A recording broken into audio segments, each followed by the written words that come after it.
Hello everyone, welcome back to the YouTube channel of Vision Education Hub. So today we will be starting a new topic, that is methods of charging. In our previous video we have discussed fundamental properties of charge, ठीक है, और charge और मास का ratio क्या होता है. But in our current video we will be discussing methods of charging. हम किसी भी बॉडी को चार्ज कैसे दे सकते हैं. तो सबसे पहला जो हमारा मेथड होता है वो होता है फ्रिक्शन, यानी कि बाय रबिंग. हम किसी भी बॉडी को रब करके उस पर चार्ज दे सकते हैं. सेकंड होता है बाय कंडक्शन, ठीक है, हम उसमें इलेक्ट्रिसिटी फ्लो करा सकते हैं या उसे किसी भी चीज़ से कनेक्ट कर सकते हैं, कॉन्टैक्ट बना सकते हैं, ठीक है. And the third one is induction. अब हम इसे डिटेल में देखते हैं. फर्स्ट है charging by friction. So what is charging by friction? In this method both the bodies should be uncharged, ठीक है. जनरली नॉन कंडक्टिंग बॉडीज को हम फ्रिक्शन से चार्ज करते हैं, जैसे कि हुआ हमारा प्लास्टिक, ग्लास या वूल. In this method, both uncharged body are rubbed against each other. Work is done against friction. Due to this, electrons get mobilized. ठीक है, mobilized and jump from one body to another. अब क्या होता है कि जैसे ही हम दो ऐसी बॉडीज जो कि कंडक्शन नहीं कराती, इंसुलेटर बॉडीज हम उन्हें कह सकते हैं, नॉन कंडक्टिंग बॉडीज, जब हम उन्हें रब करते हैं तो वहाँ पर फ्रिक्शन क्रिएट होता है. उस फ्रिक्शन से जो हीट प्रोड्यूस होती है उसकी वजह से कुछ इलेक्ट्रॉन्स ट्रेवल कर जाते हैं एक बॉडी टू अनदर बॉडी, ठीक है. And this causes the movement of electron and the charging of body. जैसे हम लोगों ने बहुत बार देखा है ना, इन अवर स्कूल टाइम 5th और 6th में we used to rub the scales on our hair and then it starts attracting papers, ठीक है. तो उसमें क्या होता है, जैसे हम स्केल को रब करते हैं हेयर्स के अगेंस्ट में, तो उसमें चार्ज प्रोड्यूस होता है. दैट चार्ज, जो इलेक्ट्रॉन्स उस पर गए हैं, तो वो हमें मूव कराते हैं पेपर को एक जगह से दूसरी जगह, ठीक है. अब इसके एग्जांपल्स हो सकते हैं, जब हम ग्लास बॉल को सिल्क से रब करते हैं, ठीक है, तो ग्लास बॉल पे हमारा पॉजिटिव चार्ज आ जाता है, सिल्क पे हमारा नेगेटिव चार्ज आ जाता है. But the charge in both the systems is zero, ठीक है. टोटल चार्ज हमेशा ज़ीरो रहेगा. अब अगर हम देखें तो पॉजिटिव चार्ज किस पे आता है और नेगेटिव चार्ज किस पे आता है. वूल और हम प्लास्टिक को रब करेंगे तो वूल हमेशा पॉजिटिव चार्ज होगी और प्लास्टिक एबोनाइट या एम्बर पर आएगा नेगेटिव चार्ज, ठीक है. ग्लास पर हमेशा आएगा positive and whereas silk पर आएगा नेगेटिव चार्ज.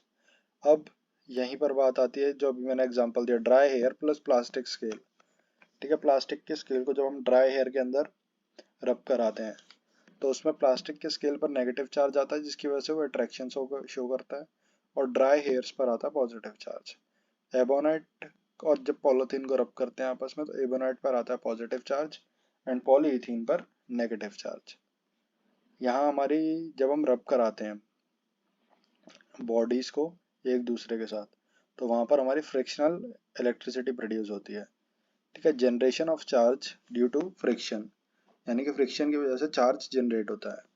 अब इसी पर एक क्वेश्चन भी इस जो आया हुआ है शॉर्ट क्वेश्चन, वो हम देख लेते हैं. What does a comb run through dry hair attract small webs of paper, ठीक है. क्यों अट्रैक्ट करती है? Comb get charge by the friction and develops negative charge, और नेगेटिव चार्ज जब उस पर आएगा तो वो स्मॉल पेपर्स को अपनी तरफ अट्रैक्ट कर लेती है ड्यू टू पोलराइजेशन. सेकंड आता कंडक्शन. कंडक्शन हम कब कराते हैं? कंडक्शन हम तभी कराते हैं जब हमारी एक बॉडी चार्ज हो, ठीक है.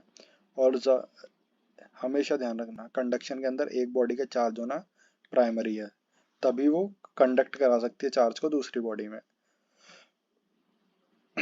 हमने इसमें एक बॉडी को चार्ज लिया और उसे कांटेक्ट में ला दिया दूसरी अनचार्ज बॉडी के साथ, तो ट्रांसफर ऑफ चार्ज स्टार्ट हो गया. हमने माना ए और बी जो हमारी बॉडी है वो आइडेंटिकल बॉडीज हैं, सेम साइज और सेम शेप की, तो दोनों पर क्या चार्ज हो जाएगा? दोनों पर चार्ज इक्वली डिवाइड हो जाएगा, ठीक है. अब इसके लिए एक मेन इंपॉर्टेंट जो पॉइंट है वो है potential decides the direction of the flow of charge, ठीक है. मैंने दो बॉडीज ली, मान लो मेरी दोनों ही चार्ज हैं, एक के पास 10 कूलम चार्ज है, एक के पास 5 कूलम चार्ज है, तो ऑब्वियस सी बात है 10 से 5 की तरफ मूव करेगा, ना कि 5 से 10 की तरफ, ठीक है. यह हुए हमारे दो method. The third method is electrostatic induction. Electrostatic induction का मतलब क्या है? हम इसमें इंड्यूस कराते हैं चार्जेस को, अब सपोज कि मेरे पास एक चार्ज्ड बॉल है, ठीक है, मैं उसे दूसरी बॉल के पास में लेके गया हूँ, बट मैंने उन्हें आपस में कांटेक्ट में नहीं लाया, ठीक है। अब in this method at least one body should be charge, एक बॉडी चार्ज होनी चाहिए इस मेथड में भी। When an uncharged body comes very close but not in contact, हम लोग उसे बिल्कुल भी कांटेक्ट में नहीं लाते, बस पास में लेके जाते हैं उसके एनवायरनमेंट के अंदर, ठीक है।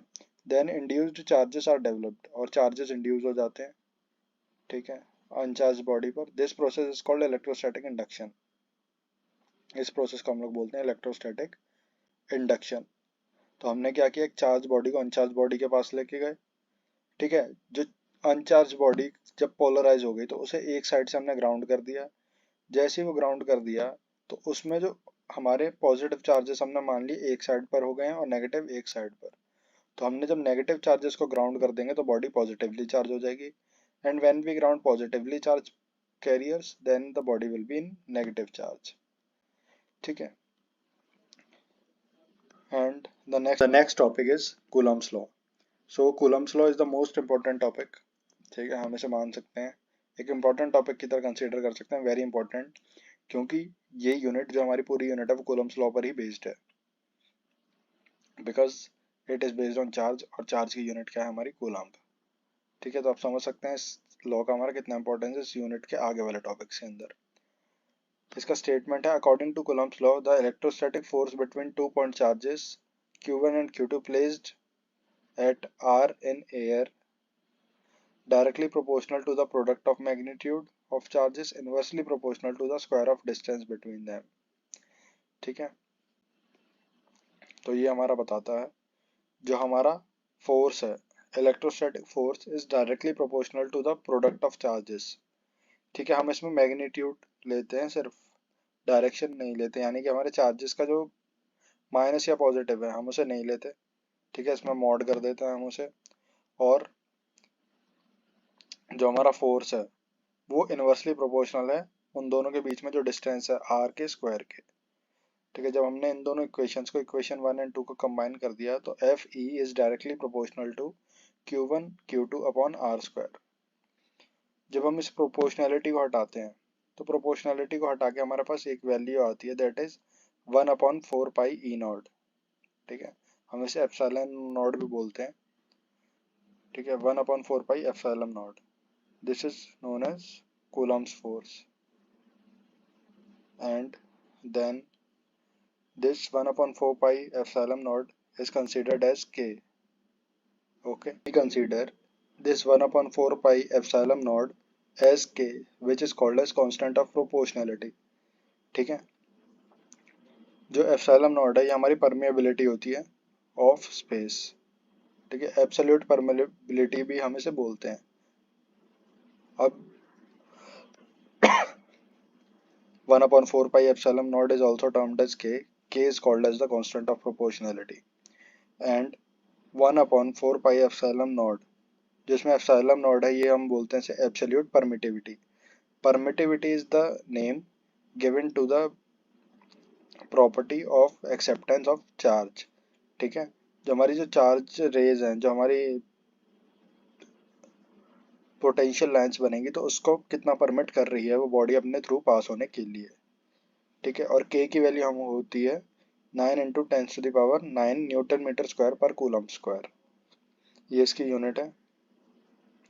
एब्सोल्यूट परमिटिविटी यानी कि एप्सिलॉन नॉट की जो वैल्यू होती है दैट इज 1.85 × 10⁻⁻12 कूलम स्क्वायर पर newton metre square. And after this comes permittivity. Permittivity that is epsilon is a Greek symbol, ease of electric field to enter into the medium, ठीक है, कितना easily कोई भी electric field medium के अंदर enter कर सकता है। रिलेटिव परमिटिबिलिटी या परमिटिविटी हमारी क्या होती है, रिलेटिव परमिटिविटी होती है हम किसी भी मटेरियल की परमिटिविटी को जब एब्सोल्यूट परमिटिविटी से डिवाइड कर देते हैं तो वो होती है हमारी relative permittivity, that is epsilon R is equals to epsilon M upon epsilon naught, ठीक है। ये प्योर रेशियो होता है, प्योर रेशियो होने की वजह से इसकी कोई यूनिट नहीं होती। Relative permittivity is also known as dielectric constant, हम इसे डाइलेक्ट्रिक कांस्टेंट भी बोलते हैं, ठीक है। Epsilon R is equals to K, that is dielectric constant, ये कैपिटल के है, ठीक है। E M upon E naught, epsilon M upon epsilon naught, ठीक है। हम इसे एप्सिलॉन भी बोलते हैं एंड ई भी बोल सकते हैं, that is up to you, but आप लोगों को समझ आना चाहिए उस चीज़ में क्या है। So it is all for today's video, ठीक है। We will be right back with another one. आज की वीडियो में हमने किया क्या, हमने सबसे पहले तो पढ़ी जो हमारे फंड बॉडीज को हम कितने तरीके से चार्ज कर सकते हैं। उसके बाद जो हमने कवर किया दैट इज कूलम्ब्स लॉ, ठीक है। फिर कूलम्ब्स लॉ के अंदर परमिटिविटी क्या होती है, दोनों टाइप्स की परमिटिविटी हमने डिस्कस कर ली। And in next video we will discuss some more things about Coulomb's law and other topics. So this is all for today's video. We will be right back with another one. Till then, please subscribe to our channel and like the video. And if you like it, please share it to your friends, because